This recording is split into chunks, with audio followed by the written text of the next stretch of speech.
Halo teman-teman kolektor saham, bertemu kembali dengan saya di sini. Kali ini menyambut berita yang lumayan bikin investor, khususnya yang teman-teman yang pemula atau baru, bahkan baru pertama kali mendengar istilah ini, itu mungkin bertanya-tanya WK itu apa sih gitu ya.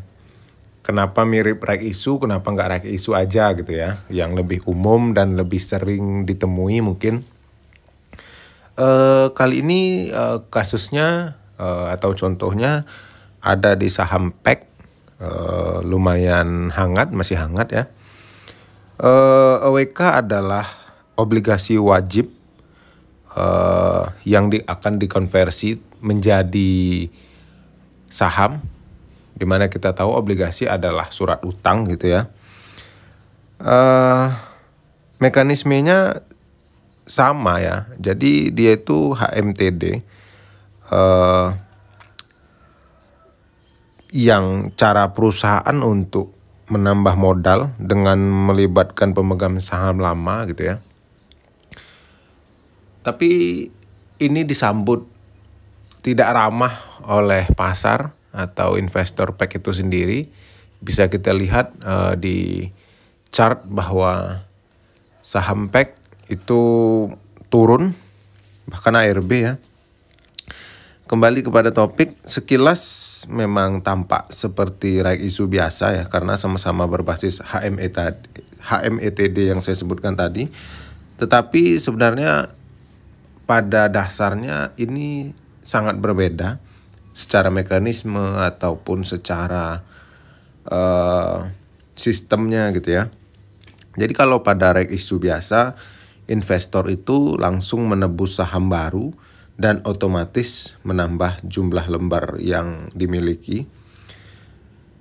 Sedangkan pada OWK ini yang ditebus pertama kali adalah obligasi, yaitu kita membeli surat utangnya gitu ya, yang sifatnya wajib.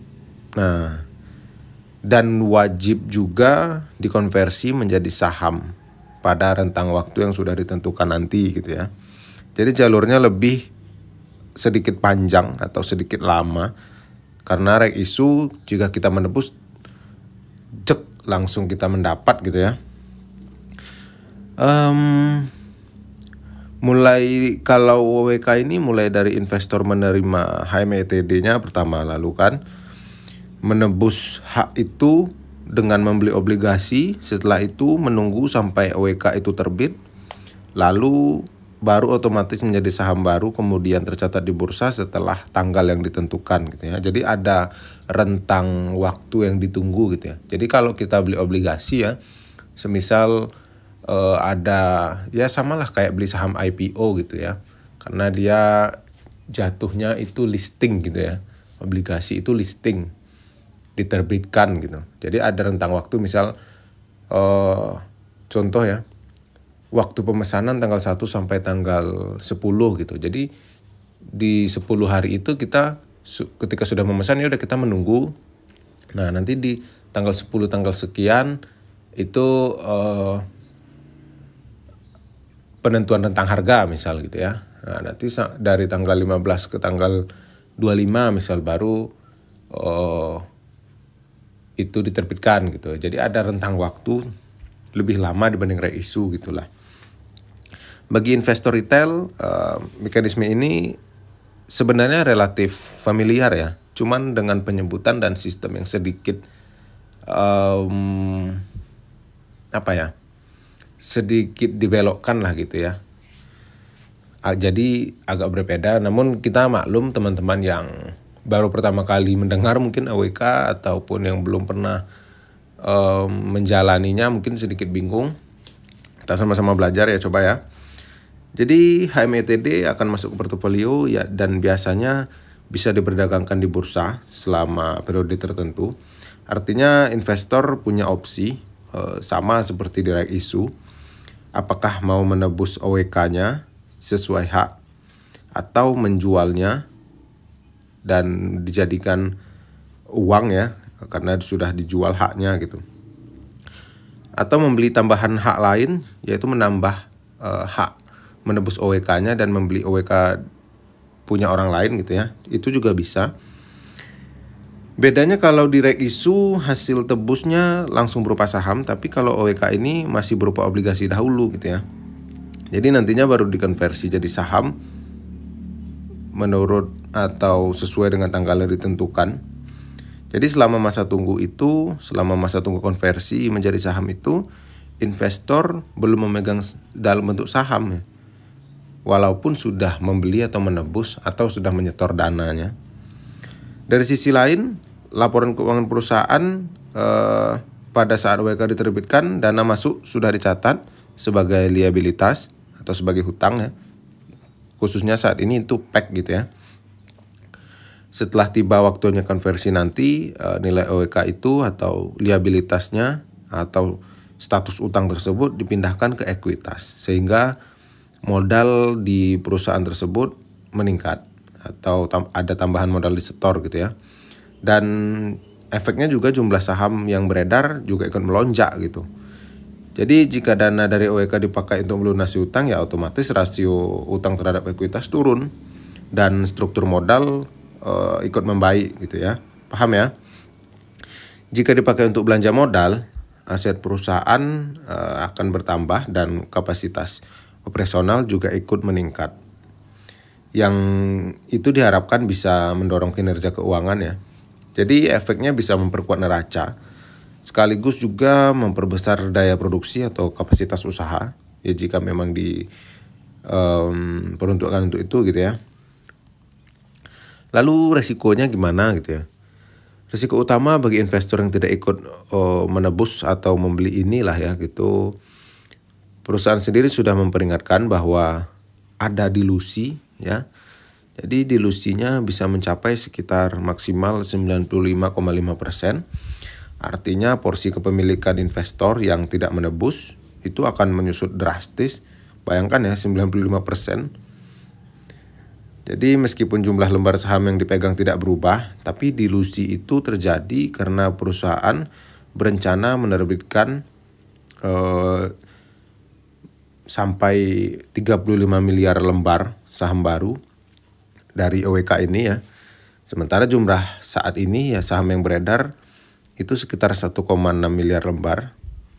Jadi setelah konversi nanti pada akhirnya total saham PEK ini bisa sekitar 36,6 lembar miliar ya. Sehingga kepemilikan saham lama atau nilai dari saham lama itu akan tergerus. Untuk lebih jelasnya bisa kita buat simulasi coba ya. Ada simulasinya, kita sederhanakan dengan ilustrasi angka. Misalkan seorang investor memegang 1000 lot saham PEK setara 100.000 katakanlah. 100.000 lembar gitu kan. 1000 lot di harga 3.640. Dengan total saham beredar saat ini 1,6 miliar, porsi kepemilikan investor tersebut adalah 0,0062%. Jadi setelah penerbitan OWK tadi, setelah dikonversi menjadi saham ya, yang menjadi 35 miliar lembar saham baru dan jumlah saham beredarnya menjadi 36,6 miliar. Jadi jika investor tersebut tidak menebus OWK-nya yang dijadikan saham itu, porsi 100.000 lembar tadi tinggal 0,00027, yang artinya itu terdilusi sekitar 95,6%. Jadi yang awalnya kepemilikannya di PEK itu sebesar 0,062%, karena dia tidak menebus dan terkena dilusi, jadinya status kepemilikannya di PEK itu tinggal 0,00027%. Semakin kecil ya, paham ya?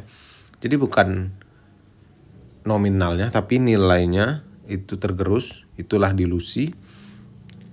Lalu bagaimana jika kita menebus semua hak kita untuk membeli OWK tersebut? Jadi ini simulasi yang kedua ya, jika misalnya kita menebus. Misalnya rasio 1:1 dengan harga tebus itu 1.000 per lembar. Jadi investor akan menerima 100.000 HMETD-nya dan bisa menembus menebus 100.000 OEK-nya dengan total dana 100 juta katakanlah ya.